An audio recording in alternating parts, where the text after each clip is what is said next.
Matthew 4. Then Jesus, led by the Spirit into the wilderness to be tempted by the devil. After he fasted 40 days and 40 nights, he was famished. The tempter came and said to him, "If you are the Son of God, command these stones to become bread." But he answered, "It is written, man does not live by bread alone, but by every word that comes from the mouth of God." Then the devil took him to the holy city, had him stand on the highest point of the temple, and said to him, "If you are the Son of God, throw yourselves down, for it is written, He will command His angels concerning you, and with their hands they will lift you up, so that you will not strike your foot against a stone." Jesus said to him, "Once again it is written, you are not to put the Lord your God to the test." Again the devil took him to a very high mountain and showed him all the kingdoms of the world and their grandeur. And he said to him, "I will give you all these things if you throw yourself to the ground and worship me." Then Jesus said to him, "Go away, Satan, for it is written, you are to worship the Lord your God and serve him only." Then the devil left him, and the angels came and began to minister to his needs. Now when Jesus heard that John had been imprisoned, he went into Galilee. While in Galilee, he moved from Nazareth to make his home in Capernaum by the sea, the region of Zebulun and Naphtali, so that what was spoken by the prophet Isaiah would be fulfilled. Land of Zebulun and land of Naphtali, the way by the sea beyond the Jordan, Galilee of the Gentiles. The people who sit in darkness have seen a great light, and on those who sit in the region and shadow of death, a light has dawned. From that time, Jesus began to preach the message, "Repent, for the kingdom of heaven is near." As he was walking by the Sea of Galilee, he saw two brothers, Simon, called Peter, and Andrew, his brother, casting a net into the sea, for they were fishermen. He said to them, "Follow me, and I will turn you into fishers of people." They left their nets immediately and followed him. Going on from there, he saw two other brothers, James, the son of Zebedee, and his brother John, in a boat with their father Zebedee, mending their nets. Then he called to them. They immediately left the boat and their father and followed him. Jesus went throughout all of Galilee, teaching in their synagogues, preaching the gospel of the kingdom, and healing every kind of disease and sickness among the people. So a report about him spread throughout Syria. People brought to him all who suffered with various illnesses and afflictions, those who had seizures, paralytics, and those possessed by demons. And he healed them all. And large crowds followed him from Galilee, the Decapolis, Jerusalem, Judea, and beyond the Jordan River. So, a lot. You almost went to Dallas Radio to get your degree in music ministry. Ooh, I didn't know they might have one. Subdue, good morning. Good to see you back, friend. Hope all is well in your world. Okay, so here, after the baptism, Jesus is taken out into the wilderness to be tempted by the devil, and we have 40 days. 40 days is a symbolic number. 40 is the number that represents testing. So you have Moses up on Mount Sinai for 40 days testing the people. They fail the test. Now, a test is pass-fail. Okay, and a test is to reveal. So the same way a teacher gives you a test to reveal your knowledge and understanding, a test in the Bible is to see what you will do. It's to give evidence to things. So the testing of Jesus is to give evidence to who he is and what he believes. And thus the 40-day testing is the time period for that. So Moses is 40 days on Mount Sinai, which ends up being 40 years in the wilderness. And then we have 40 days here. So there is a direct connection. When you see 40 days, you should be thinking of Moses on Mount Sinai. You also have Moses in the desert for 40 years. So 40 is that repetition number of testing that happens. So it says 40 days and 40 nights he fasted. Now, it doesn't mention water or not water. I don't want to get stuck on that idea or not. I don't think it matters whether he had some water here or there along the way. He is not eating. He is relying on that time. It doesn't tell us what he does in that time, but he is being tested. So is this a testing that happens at the end of 40 days? Was there testing that happened all along the 40 days? I think you can make your own interpretations and understanding of that. Most, I think, see, after 40 days, here's the final test that happens. So the 40 days may have been more than that, of putting him in the position to be ready to be able to face the tempter, but he is in a vulnerable position, not in a position of strength. And the tempter comes with 3 different temptations. You've probably heard lots of people talking about these things, but it doesn't matter which ones they are. So he's going to appeal to the physical. You are famished. So how about make some bread? You could make bread right now.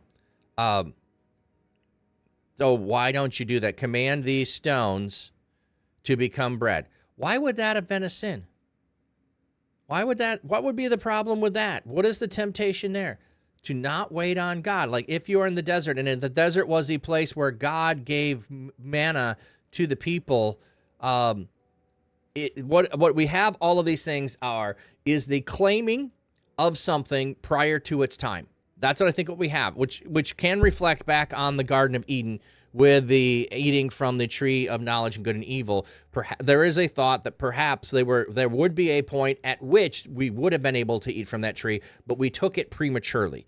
I don't know if you've heard that view or not. So in some ways, what sin usually is the premature seeking out and grasping for something that you need to be patient for. The other is taking and grasping something you're not supposed to do. So there's the 2 sides of that. So here, I think it's the premature, make these stones bread because you're famished and you could do that. Then he takes him to the holy city. Now, does he take him physically to the holy city, or is this, and then he takes him on top of the mountain, is this an actual taking there? Is this in the spiritual realm taking there? I don't think it makes a difference there.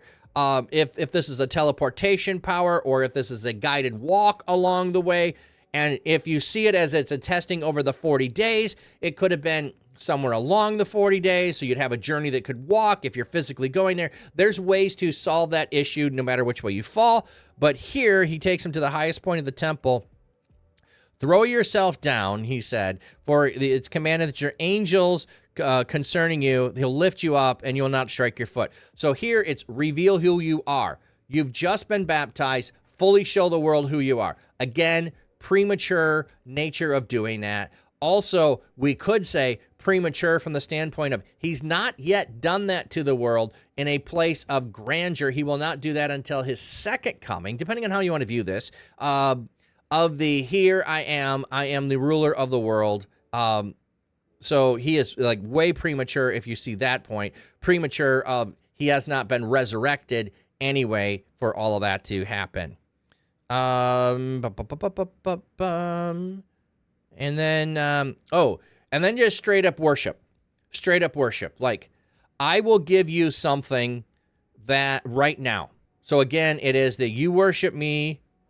I will give you these things if you throw yourself to the ground and worship me.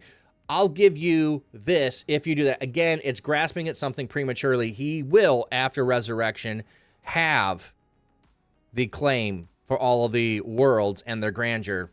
So it's a premature grasping for something, again, that we have in all of these things. Okay, let me see if that's tracking with people. Big win! Good morning and blessings, everyone. Happy New Year! Thank you. Rickenheimer, hey, welcome in. Jim Bim, good to see you. Oh, Radio, you're actually returning for an anthropology degree. Cool. What do you plan to do with that? Jim Bim, and 40. Oh, yes, Noah, too. Thank you, Jim Bim, for adding the 40. Also was 40 days and 40 nights there. Thank you. I forgot. And there's plenty of others. I just forgot that one. Well, there's a different way of seeing that. It is revealing in some way the character of Noah and his family. So there's a way to still see it as a testing, a time of trial, because they had to trust God during the time of the rain for 40 days and 40 nights. But they're in the ark, so what else are they going to do? So there's a way to see it, Jim Bim, but thanks for adding that. Can I ask an odd question about the number 40 in the Bible? Is this something we have deduced down to, or in the original writings? Okay. So typology is a way to view things. So certain things, when they show up, they have a reflection upon something that happened prior. So when 40 shows up, I know that 40 often is this. So then I can assess, is it that in this case? Another one that we might do is yeast is often used as a representation of sin. However, it's not always. So even if yeast is like, oh, beware the yeast of the Pharisees. Oh, it's their way of doing things that is going to corrupt everything that's going on, so I have to be alert to it. But yeast also at times will be flipped the other way, and yeast will represent there is something yeast in here that's good, and the good can also spread. So yeast is really the representation of something that spreads from something small, but most of the time it happens to represent sin. So numbers sometimes represent things. When 5 is in the text, my brain should automatically think Torah. When 2 is in the text, I might think of the 2 tablets. When 10 happens, I might think of the 10 commandments. When 7 happens, I'm going to think of the number of totality of completeness, because 7 days was the total amount of time that God needed to create everything, and everything was completed in its totality. So it was the complete creation in 7 days. So there's certain numbers that happen that your brain should make connections with, but they're not a absolute. So it's more of a here's a way of seeing things. But great question there. To God be the glory. Absolutely, Jim Bim, and how I'm doing well.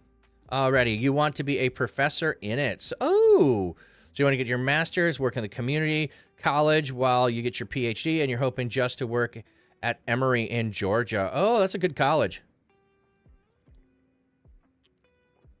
Yeah, exactly, Jim Bim. The Bible has repeating numbers and symbols. It also has repeating phrases and things, too, that your brain will associate and connect with things, which is what I try to point out when they happen. Okay, so now after the time of testing, the angels come and minister to his needs. I hear angels coming and ministering to his needs. I think of Elijah in the desert where he was under a tree and the angels came and ministered to Elijah and brought him bread for him to eat. Do the angels actually come and make bread here? Doesn't matter, but there's that connection of he's in the desert, he is in a weak state, he has overcome, and now angels are ministering to his needs. Whatever they are taking care of him and being with him. Then we got a little bit more that's going on here. Jesus heard that John had been in prison. So when he gets back, at some point, John is imprisoned. And so then Jesus takes and does a move. I don't know if the move is because of he moved from Nazareth and he went to Capernaum. Okay, one of the things that Matthew does repeatedly is Matthew is going to say, this is to fulfill, this is to fulfill, this is to fulfill, this is to fulfill. Matthew is taking things in the Old Testament and connecting them to the life of Christ. Now, don't just think of fulfillment means there was a prediction of this and Jesus went and did what the prediction was. That's not the usage of it always from the standpoint of the New Testament. It is, this is just like, and this is going to make a connection for you this way. So he's going to make a connection to the land of Zebulun and the land of Naphtali. So that's why he's moving to Capernaum. He also made a thing of he was in Nazareth, so that's why he was called a Nazarene. So like Matthew was trying to make all of these connections to the Old Testament and see that Jesus does things in a manner that reflects on them, not a manner of, well, it said that Jesus was going, I'm just picking on some weird things here. It said that Jesus was going to be 5 foot 10.5 inches tall, and that he was going to have a size 11 shoe, and that it said his wingspan was going. No, it's like that's not what we're looking at here. There are different ways, so it's not going to be a checklist. It's going to be a reflection of and a essence of the image that's going to be there. So that's what Matthew does a lot of times. This is like that. It is a reflection of that. So therefore, it is fulfilling that kind of thing. Okay, the Capernaum was a town located northwestern shore of the Sea of Galilee, 680 feet below sea level. It existed since the Hasmonean time and was a major trade and economic center in the northern Galilee region. The population of the first century was around 1,500 because of the hub of operations of Jesus' ministry, Matthew and Mark. In modern times, the site was discovered in 1838 by America. Okay, who cares who discovered it? However, where remains from the time are visible, blah, blah, blah, the work uncovered. Okay, they're doing some... Okay, today gentle rolling hills and date palms frame the first century site. Okay. So we have this land of the Gentiles, a land of Zebulun and Naphtali. Now, this is interesting. Jesus' message is repent, for the kingdom of heaven is near. Isn't that the same? Repent and be baptized, for the kingdom of heaven is near. That's what John's message was. Jesus isn't repent and be baptized. It's just repent, for the kingdom is near. The kingdom has come near to you. The presence of the kingdom is near. The ushering in of the presence of God in the world for all to participate in relationship with God is coming near. It's not about future. Hey, believe in this thing, and in the future, you'll be able to have some good stuff happen. No, the kingdom of heaven is near. You get to join in with it in the present age. So, hey, Lucis, good to see you. Okay, and then we have the calling of the first disciples. So, in Matthew's telling, he goes to the fishermen first. Simon called Peter, Andrew his brother, casting nets in the sea, for they were fishermen. So they are fishing. They are actively fishing when he calls them. The phrase in the verse placed in parentheses are... okay, they're just... I don't know why they do this every time. We put it in parentheses to explain things. That's a parenthetical thought by the author. Well, you're saying it's a parenthetical thought by the author. You're the one saying that. You don't need to put, like, it's just like this unnecessary thing, if you ask me. Okay, so then we have... calling them, we have the specific words, follow me and I will make you into fishers of people. It's anthropos is the generic sense, which would include both men and women. So though we are used to perhaps hearing fishers of men, it would have been mankind. See, that would be, I know some people want to go to people and some want to put men and women in there. All are correct. I would go with the fishers of mankind, because then you stick with some of the language of some people have it memorized. But anyway, they leave their nets immediately. Okay, the nets are representative of the whole of the boat. Like, they had to pull them up on shore. They just leave them there, and they go on their way. And then he comes to the sons of Zebedee, James and John, who are with their father mending nets in the boat. They are mending nets by the boat. They leave their boat and their father and the work to be done. Dad, all on you now. You can keep mending the nets. We're going to go follow this guy. So we have 4 of them called in succession, 4 of them who are fishermen. They go and they immediately follow Jesus.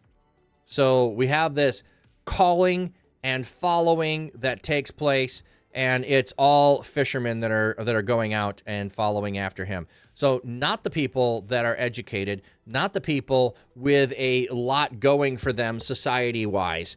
And then they're also up in the Galilee, which is a more Gentile region. So then he's going throughout preaching. Okay, I wanted in the synagogues, preaching the gospel of the kingdom, healing every kind of disease and sickness. So people are reporting this all throughout the region. Then we have various illness, afflictions, those with seizures. So we have a more detailed thing, including demon possession, that takes place in all of that area. All right, we got ads that should be rolling in here. So I don't know, Jim Bim, if I can get this in before the ads show up. I guess if your brain was on weather for, okay, you're doing that. Right now, it'd be mostly sunny because you're mostly happy, partly cloudy because there are things I don't know and want to think through. Oh, I like that. And it's a bit foggy this morning, but it's leaving because you just woke up a bit ago and you're still getting going. I like how you were like that. Like that's an intriguing question that some of you are answering very, very well. All right. I'm going to give you the dancing feet this time.